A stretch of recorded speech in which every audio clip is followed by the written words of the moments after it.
Então, pessoal, olha só. Então, ao longo do curso, a gente acabou, pelo menos do ponto de vista operacional, aprendendo como calcular o VPL, certo? Que aqui é o valor presente, presente líquido, beleza?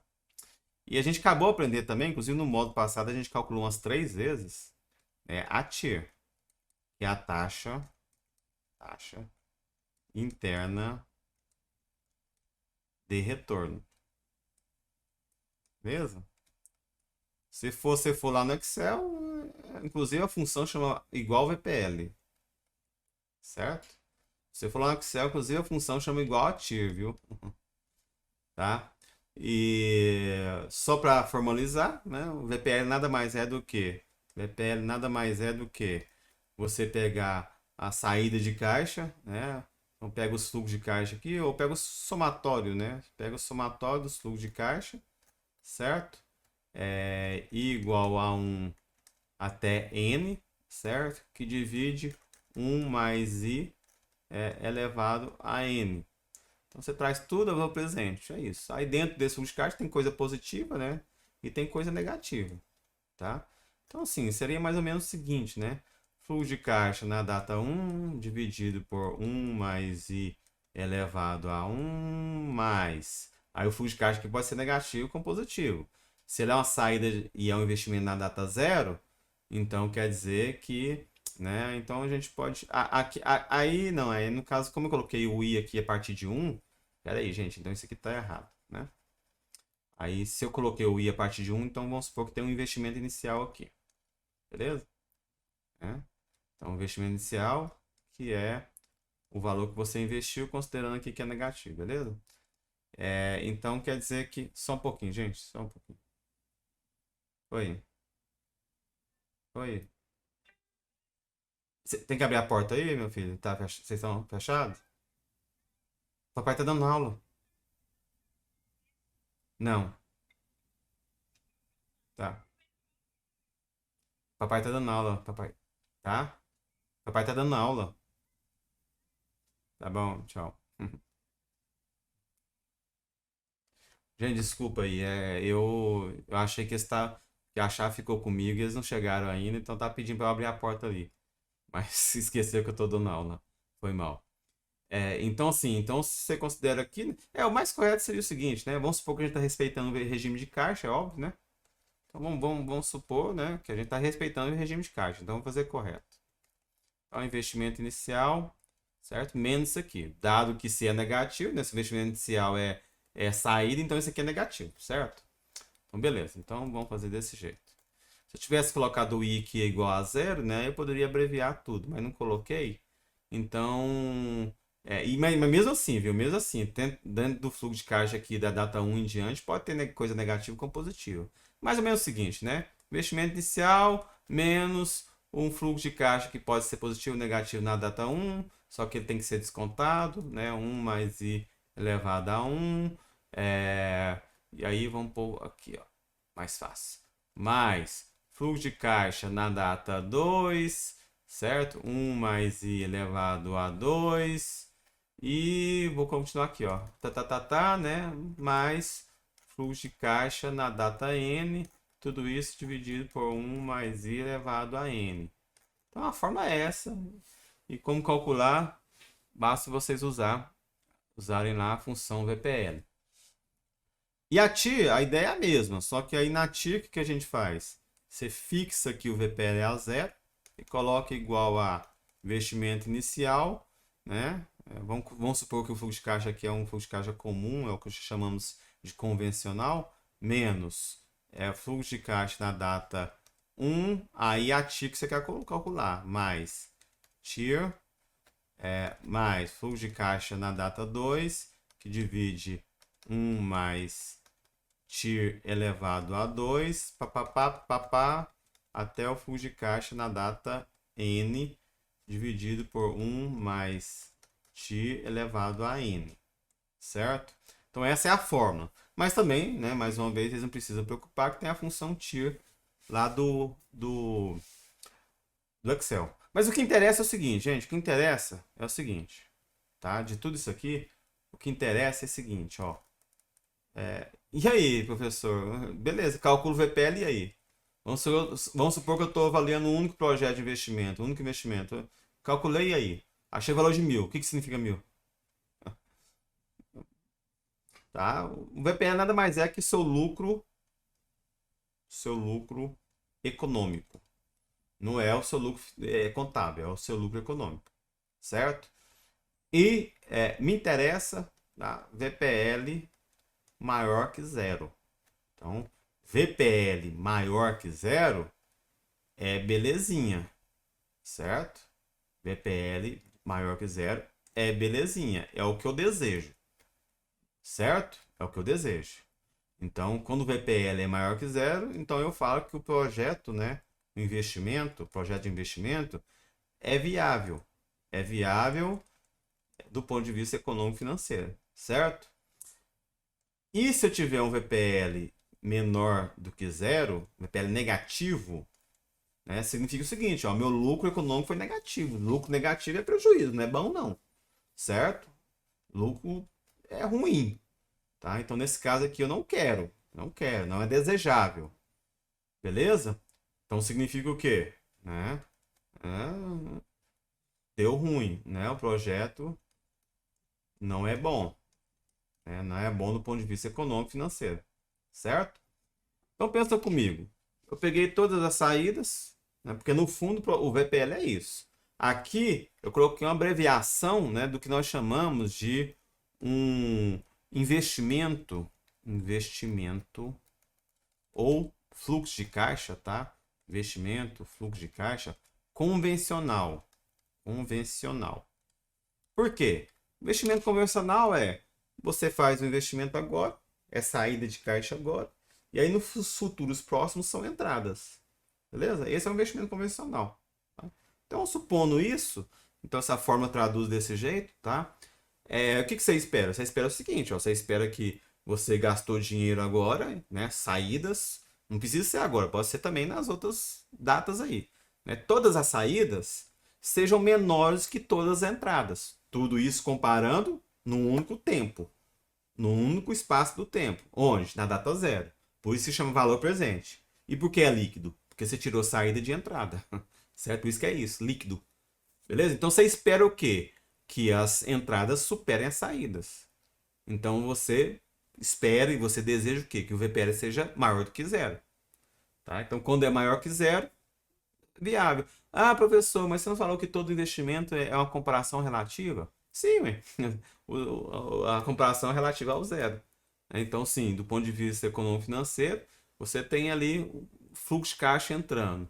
Você tirou os custos implícitos, que é o custo de oportunidade do dinheiro. E sobrou dinheiro, significa que aquele investimento está te pagando. Está pagando o seu risco por investir nele, certo? Está sendo descontado já o fluxo e está sendo positivo, então isso é bom. O investimento se paga.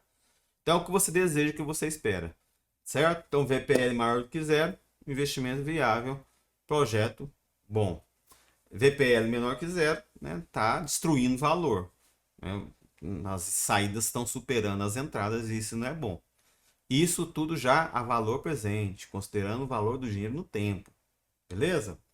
E do ponto de vista da TIA, vocês vão ver que é bem também, né, intuitivo, certo? Por que intuitivo? Deixa eu colocar aqui. E a referência aqui agora, certo?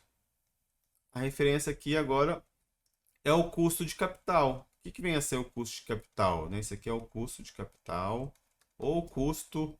Aí eu estou falando de custo de capital porque é o custo da empresa, né? O custo do dinheiro, o seu custo de oportunidade, certo? O que é o casinho? Ó, vamos pensar o seguinte, ó, a TIA aqui é legal para a gente entender algo que eu já até adiantei algumas vezes. Ora, é mais ou menos o seguinte, ó. Eu joguei as saídas, né? E as entradas, né? Na linha do tempo. Trouxe tudo para o valor presente, tudo na mesma data, certo? Há uma taxa. Desculpa, né? Eu já ia explicar o raciocínio do VPL, mas Eu tenho que explicar o raciocínio da TIR. A ideia é mais ou menos a seguinte.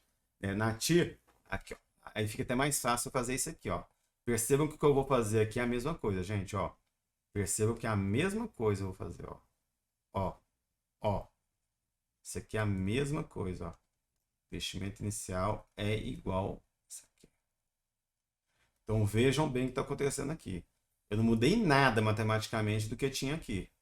Eu estou colocando saída de um lado, estou colocando entrada de outro lado. Certo? É isso que eu estou fazendo.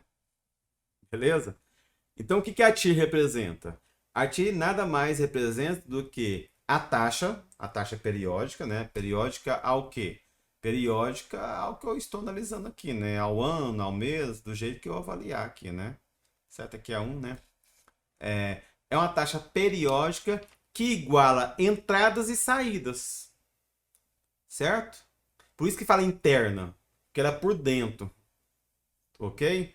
Então, é uma taxa periódica que iguala entradas e saídas. Ou do jeito que estava aqui, que iguala o VPL a zero. Certo? Dá na mesma. É uma taxa interna, uma taxa periódica, né, que iguala entradas e saídas, ou uma taxa periódica que iguala o VPL a zero. Ok?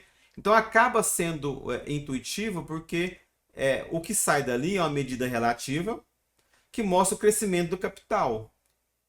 Né, que mostra o crescimento do capital. O que eu estou falando? Estou falando o seguinte, ó, se você, nesse projeto especificamente, calculou uma TIR de 18%, aí vamos supor que é ao ano, né, porque a taxa sempre é relativa a um período, por isso que é periódica, o que você está informando? Você está falando o seguinte, ó, é mais ou menos o seguinte, eu investi R$ 1 milhão na data zero, e se o investimento foi até a data 10, em termos médios, em termos médicos, tá? Em termos médicos, eu ganhei 18% ao ano. Beleza? É isso. É uma taxa de retorno. A TIA é uma taxa de retorno, taxa interna de retorno. Né? Investi 100, ganhei 20%. Saiu de 100 para 120. De um período 1 para o período 2. Só que você tem que pensar isso ao longo de vários períodos. Período 1 para o 2, para o 3, para o 4, para o 5, para o 6, para o 7, 8 e assim por diante. Em termos médios, eu ganhei 18% ao período.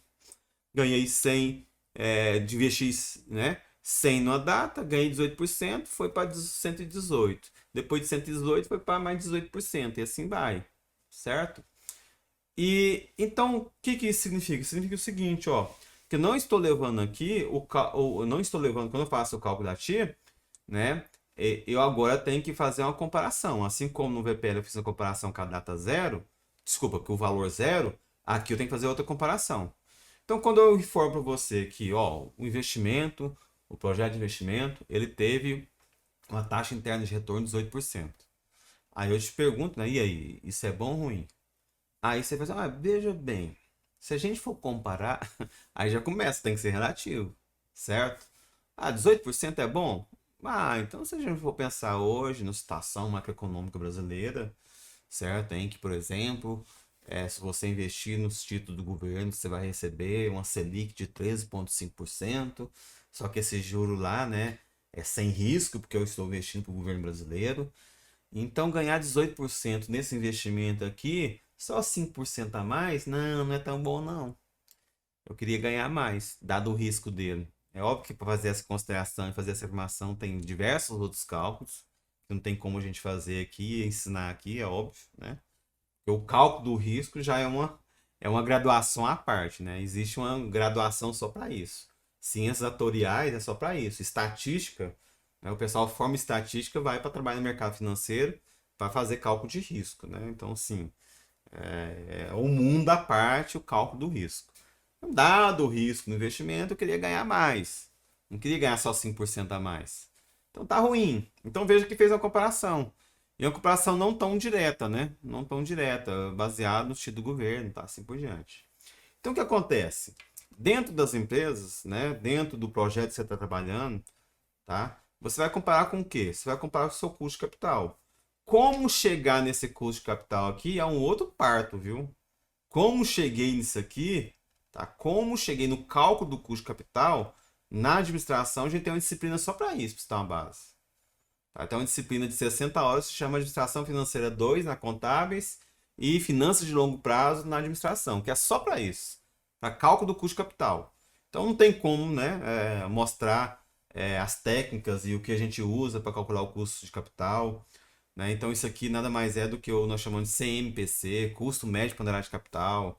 O custo médio ponderado de capital, ele tem participação de capital de terceiros dentro da empresa, que é quem? O banco que financia a empresa, assim como capital próprio, que é quem? O acionista que financia a empresa. Ah, o banco, qual que é a taxa de juros que ele me cobra? De repente é mais fácil eu identificar nos balanços. Eu ir lá e perguntar, né, qual que é a taxa de juros paga nesses investimentos aqui, nesses empréstimos aqui. Agora, e o acionista? Tem como eu pegar e dos 3 milhões de acionistas da Petrobras perguntar, e aí, como você espera receber da Petrobras? Pergunta um para cada um, depois faz a média ponderada? Não. Existem modelos específicos para isso. Então, só para vocês terem uma noção de que o negócio é bem complicado e não é à toa que existe uma disciplina só para isso na administração. Então, não tem como eu entrar em, né, em detalhes de como chegar aqui ao cálculo do custo de capital, mas você entender a lógica, né? Então, por exemplo, vamos supor que eu falo que o custo de capital aqui, ó, nesse exemplo que eu estou falando, né? Então, eu falei aqui, vamos supor que aqui eu calculei a TIR de um investimento e achei o valor de 18% ao ano.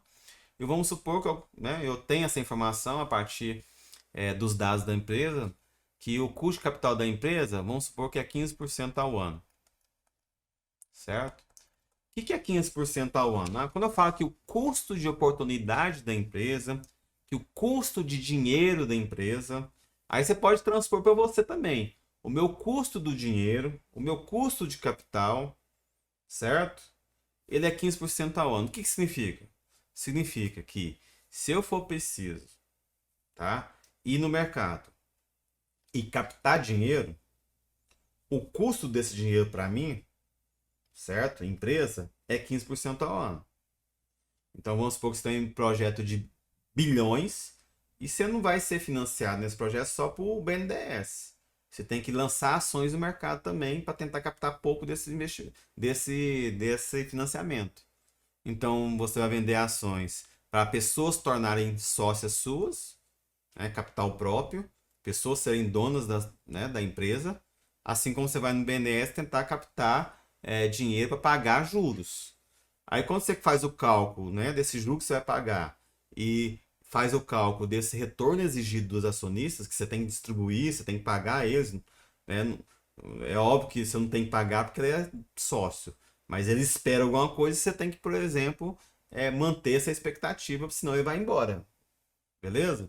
Então, quando você faz isso, em termos médios, o dinheiro de ir no mercado e financiar esse projeto é 15%.